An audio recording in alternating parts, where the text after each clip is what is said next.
I was offered $5,000 for a video, but this was when I was like 19. I was like, double it, and I'll walk outside and I'll give it to a homeless person. And they're like, no, you won't. And I was like, double it. And I was like pacing around my neighborhood for 3 hours convincing this guy, like on the phone, just double the money. I promise the video will go viral and I'll give it to homeless person. I was like, $10,000 just looks better in a title. It'll get more views. I promise your app will do better. A lot of times people, oh boy, it's like they think their videos are better than they are, honestly.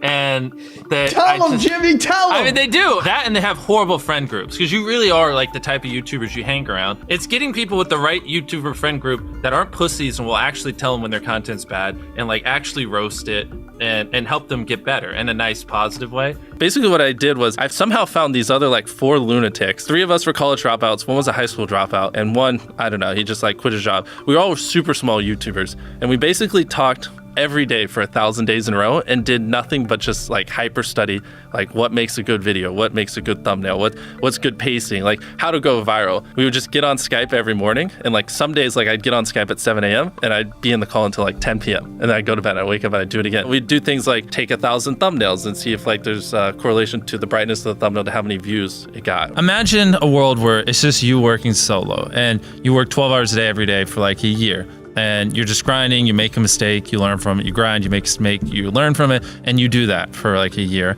And then imagine a different world where you have 4 friends who are also equally grinding in something similar. Friend number 1 makes a mistake on Friday, he teaches the other 4 people. Friend number 2 makes a mistake the next week, teaches everyone. And then like you're all learning from each other's mistakes. You're all constantly studying 24/7 and downloading each other. Like after a year, you're like 2 years ahead of the guy who was just solo. Do you frequently go that far out of your way to capture the thumbnail? Yeah, I mean, of course, everyone should. If people don't click, they don't watch. So you want to give them something to click. Something a lot of people forget is like unsuggested on phones, thumbnails are really fucking small. So like people are editing thumbnails full blown on their computer, and when you shrink it down, you can't see. We try to all around be above the rest. Anyone can clickbait, but do you actually like deliver on it? We say we put 100 million Orbeez in the backyard, we put 100 million Orbeez in the backyard. Your title and thumbnail set expectations. Like what you're saying is like, I like bananas. And what you need is bananas are the best goddamn food on the planet. Like that's the type of opinion you need. Like you need something like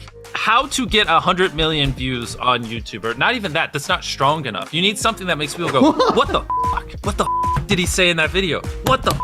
I need to know. At the very beginning of the video, to minimize drop-off, you want to assure them that those expectations are being met. If you're putting 1 million Orbeez in a pool, don't start the video with you shopping for, you know, your mom's birthday present. At the beginning of the video, just say, this is 100 million Orbeez. We're gonna fill this pool and this entire backyard with them. Match the expectations, and then you want to exceed them. So you want to assure people that what they clicked on is what they're getting, and then blow their mind and be like, but you're also getting even more. Anytime you say the word algorithm, just replace it with audience. The algorithm didn't like that video? No, the audience didn't like that video. If I wasn't retaining a viewer, just would it make sense for you to promote it? Why would you promote a 10-minute video that people watch on average a minute and a half? I mean, every video, even the stupid ones, I learned something, you know, and that's something I try to make a very big point of, is like, no matter how bad we mess up, like we sometimes have videos that have horrible retention. It's just like, as long as you learn from it, it's not the end of the world. Every YouTuber says it. It's like, no one will ever be able to replicate my style. I gotta edit it. But newsflash, someone can. It's actually not as difficult as you think. It was good that I got a really strong foundation on how YouTube works and how the style of videos I wanted and everything before I scaled up the team, if that makes any sense. I just want to make sure that's clear, because I've seen people try to build the team without foundation and knowing how to do well. I know that if we film this video, it will do well, just because I've spent a decade of my life hyper obsessing over YouTube and I have a good pulse on it. But if you didn't have that, then you wouldn't know. Like you wouldn't be able to spend $4 million on a Squid Game, because you might lose $2 million and then you can't pay your people. But of course, yeah, if I didn't have these people, I couldn't do half the stuff I do. For the last like 8 or 9 years, like every dollar I've made, I just spent it the next month on content. And I just did that every single month, and it just kept getting bigger and bigger, and here we are. Since I was 13, there probably hasn't been a single hour that's gone by that I've been awake where I haven't thought about YouTube. Like, I'm just focused on making the best videos possible, period. I don't care about making money. I don't care about time. I don't care about anything. I just want to make the best videos on the planet. Literally all the algorithm does is reflect what the people want to a T.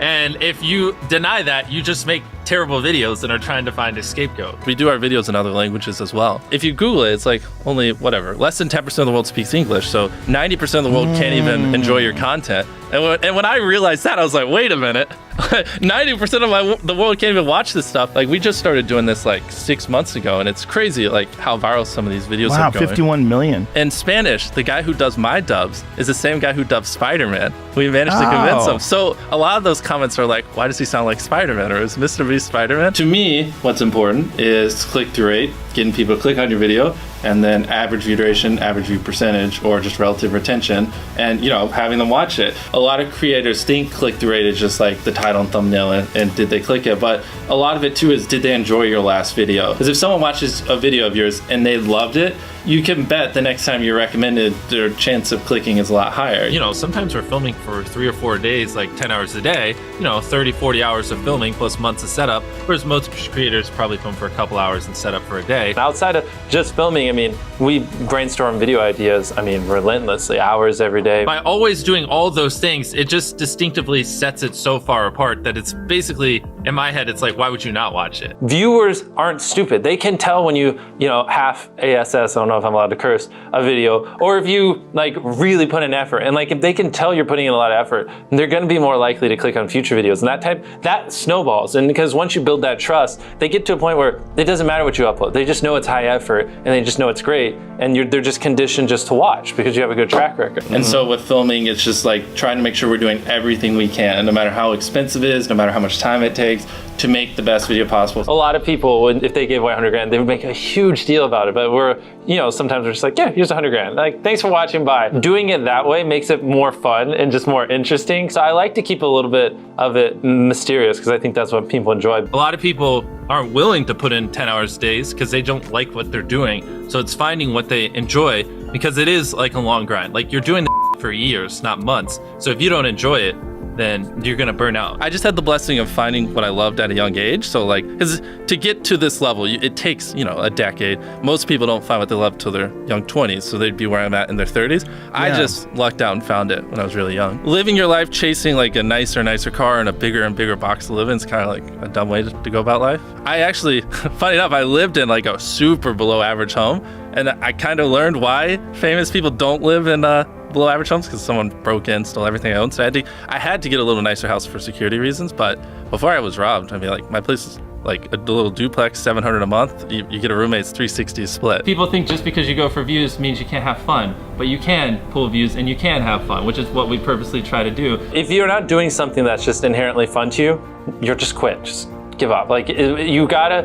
at least semi-enjoy what you're doing, or you're gonna quit long before it gets to a point where it brings in money or whatever else could be driving you. So find what you love, and then I would just hyper obsess. Make sure no one doing what you're doing is doing it better. Make sure the videos are as good as possible. You can be motivated by more than one thing. I'm motivated because I want to support my mom and my family. I'm motivated because I want to employ my friends and help them. I'm motivated because I want to help other people. I'm motivated because I want to be a YouTuber. I feel like that's another misconception. You can have lots of things that drive you. Absolutely. Yeah. Absolutely. So there's just tons of stuff that drive me. And everything drives me to wanting to be a YouTuber, so I kind of obsess over it. For the people that are willing to be coachable, I would say just education. There is a lot of misinformation out there that people live and breathe by, the weirdest stuff. I gotta upload at midnight on Wednesdays or my videos don't do well. It's just dumb stuff like that they don't realize how badly they're handicapping themselves. Some minor tips I could give is if somehow you could have a payoff at the end, then more people are gonna watch the end just to see what happened. Whichever one of these 456 people survives the longest wins 456 grand.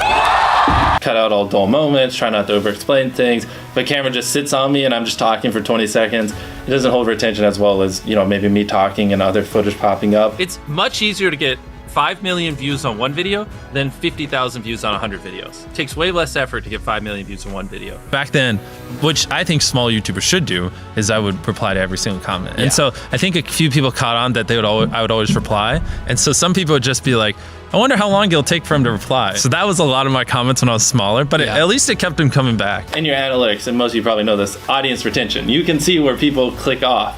Just literally go through your last 50 videos, write down where everyone clicked off, and then just don't do those things again. But wait a minute, MrBeast. What if I don't know how to actually improve my average view duration? How do I know where to start? What if I'm just a noob? Well, in order to better retain your viewers, it's first helpful to have a really deep understanding of how they experience YouTube, to put yourself in their shoes. And in this video, I explain 5 simple steps that will help you do just that. Check it out.